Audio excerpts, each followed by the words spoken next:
너는 왜 맨날 이 모양이야? 어느 날 제 입에서 이런 말이 나왔습니다. 순간 뇌가 멈췄어요. 그 말, 제가 제일 싫어했던 말이었거든요. 나는 우리 부모님처럼 키우지 않겠다고 다짐했습니다.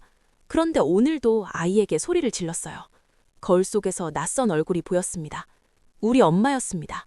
학교 끝나고 집에 돌아오면 아무도 없었습니다. 그게 당연했어요. 혼자 TV를 켜고 혼자 시리얼을 우유에 말아먹고 혼자 숙제를 했습니다. 그때 우리가 바랐던 건 대단한 게 아니었어요. 그냥 다녀왔어요 라고 했을 때 왔어? 하고 받아주는 사람 하나면 충분했는데 아버지가 퇴근하시면 뉴스가 켜졌어요. 다른 걸 보고 싶어도 그 시간엔 아무도 리모컨을 건드리지 않았습니다. 아버지 옆에 앉아서 같이 TV를 보고 싶었던 적도 있었어요. 근데 말을 걸 수가 없었습니다. 뭔가 잘못하면 그날 밥을 굶거나 추운 겨울날 속옷만 입은 채로 쫓겨나기도 했어요. 지금 생각하면 말도 안 되는 일인데 그때는 그게 당연한 줄 알았습니다. 시험지를 들고 집에 가던 날의 그 발걸음. 점수가 나쁠수록 걸음이 느려졌습니다. 우리가 두려웠던 건 혼나는 게 아니었어요. 실망시켰다는 그 표정이었습니다. 울고 싶을 때 울면 뚝 그쳐 소리를 들었어요. 그래서 우는 법을 잊었습니다. 감정을 표현하면 약한 거라고 배웠어요. 속상하면 방에 들어가서 혼자 삭혔고 기쁜 일이 있어도 크게 내색하지 않았습니다. 칭찬은 기억이 잘 안 나요. 잔소리는 아직도 귀에 남아있는데. 그런데 지금 우리 아이들을 키우는 환경은 완전히 달라졌습니다. 때리면 안 됩니다. 소리 질러도 안 돼요. 감정적으로 반응해도 안 됩니다. 아이가 울면 왜 우는지 물어봐야 하고 훈육할 때도 이유를 설명해야 하고 아이의 감정을 먼저 읽어줘야 합니다. 맞는 말이에요. 다 맞는 말입니다. 근데 우리는 그렇게 배운 적이 없어요.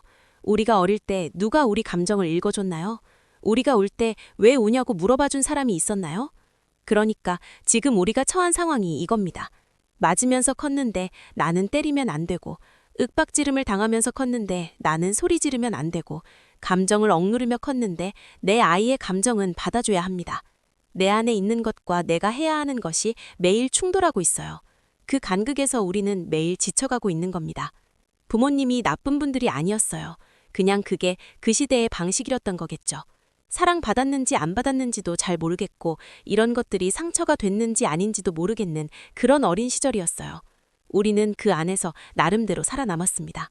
근데 이제 부모가 됐어요. 그리고 깨달았죠. 나는 좋은 부모가 되는 법을 배운 적이 없다는 걸. 왜 이런 일이 생기는 걸까요?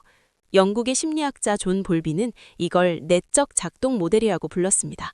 어린 시절 우리가 경험한 관계 방식이 뇌 속의 하나의 틀로 저장된다는 거예요. 그 틀이 바로 우리가 아이를 대하는 방식의 원형이 됩니다. 쉽게 말하면 이런 거예요. 아이가 밥을 안 먹겠다고 버팁니다. 처음엔 달래봐요. 한 번, 두 번. 근데 계속 안 먹겠다고 하면 어느 순간 머릿속이 하얘지면서 목소리가 커져요. 내가 원한 게 아닌데, 그러고 싶지 않았는데, 근데 몸이 먼저 반응합니다. 그건 내가 나쁜 부모라서가 아니에요. 그냥 그게 내가 배운 유일한 방식이었기 때문입니다. 심리학에서는 이걸 강박적 반복이라고도 합니다. 우리가 가장 싫어했던 방식이 동시에 가장 익숙한 방식이기도 하다는 거예요. 감정이 폭발하는 순간 가장 깊이 저장된 파일이 열립니다. 실제로 한 연구에서는 가정폭력 가해자의 절반 이상이 과거 피해자였다는 결과가 나왔어요. 극단적인 사례만의 이야기가 아닙니다. 크고 작은 방식으로 우리 모두에게 일어나는 일이에요. 소리를 지르는 것도, 무시하는 것도, 비교하는 것도. 내가 당했던 방식이 내 손을 통해 나오고 있는 겁니다. 무서운 건 이게 의식적으로 일어나지 않는다는 겁니다. 내가 선택한 게 아니에요. 그냥 일어납니다. 그래서 더 무력하고 그래서 더 자책하게 되죠. 그런데 여기서 한 가지 물어볼게요. 우리 부모님은 자책하셨나요? 아마 아닐 겁니다. 그분들은 그게 당연한 거라고 생각하셨으니까요. 혼내고 나서 밥을 굶기고 그게 교육이라고 믿으셨어요. 그분들은 한 번도 내가 잘못하고 있나? 라고 의심하지 않으셨습니다. 그런데 당신이 속한 세대는 다릅니다. 소리를 지른 것 하나에 밤새 괴롭습니다. 아이 자는 얼굴을 보며 오늘도 미안하다고 생각해요. 낮에 했던 말이 자꾸 머릿속에 맴돌아요. 생각해보세요. 자각하지 못하는 사람은 괴롭지 않습니다. 내가 뭘 잘못했는지 모르니까요. 당신이 지금 이렇게 괴로운 건 달라져야 한다는 걸 알기 때문이에요. 그 알미 이미 변화의 시작입니다. 배운 적 없는 방식으로 아이를 키우려고 본능을 거슬러 매일 이를 악물고 버티고 있어요. 그게 얼마나 힘든 일인지 아마 본인이 제일 모를 거예요. 너무 당연하게 버티고 있어서요. 자각하지 못하는 문제는 고칠 수 없습니다. 하지만 이렇게 아프게 자각하고 있다면 반드시 달라질 수 있어요. 당신은 이미 시작한 겁니다. 그렇다면 어떻게 해야 할까요? 많은 분들이 여기서 답을 찾으려고 해요. 어떻게 하면 소리를 안 지를 수 있는지, 어떻게 하면 더 좋은 부모가 될 수 있는지. 근데 방법보다 먼저 해야 할 게 있어요. 내가 받은 육아를 먼저 이해하는 것입니다. 부모님을 용서하라는 말이 아니에요. 그분들의 행동을 이해하면 그 패턴이 어디서 왔는지 보이기 시작합니다. 보여야 끊을 수 있거든요. 오늘 밤 아이를 재우고 나서 딱 하나만 떠올려 보세요. 내가 어릴 때 가장 듣고 싶었던 말이 뭐였는지, 그 말을 내 아이에게 오늘 해줄 수 있는지. 거창한 변화가 아니어도 됩니다. 그 질문 하나가 시작이에요. 이 채널은 그 작업을 함께 하려고 만들었습니다.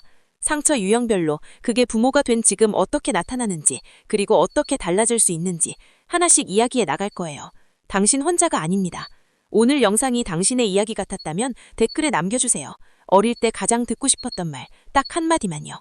다음 편에서는 비교당하며 자란 아이가 어른이 되어 어떻게 되는지 이야기해 보려고 합니다. 당신만 기다리는 게 아니에요. 당신과 같은 세대를 살아가는 사람들과 함께입니다. 어른아이 연구소였습니다.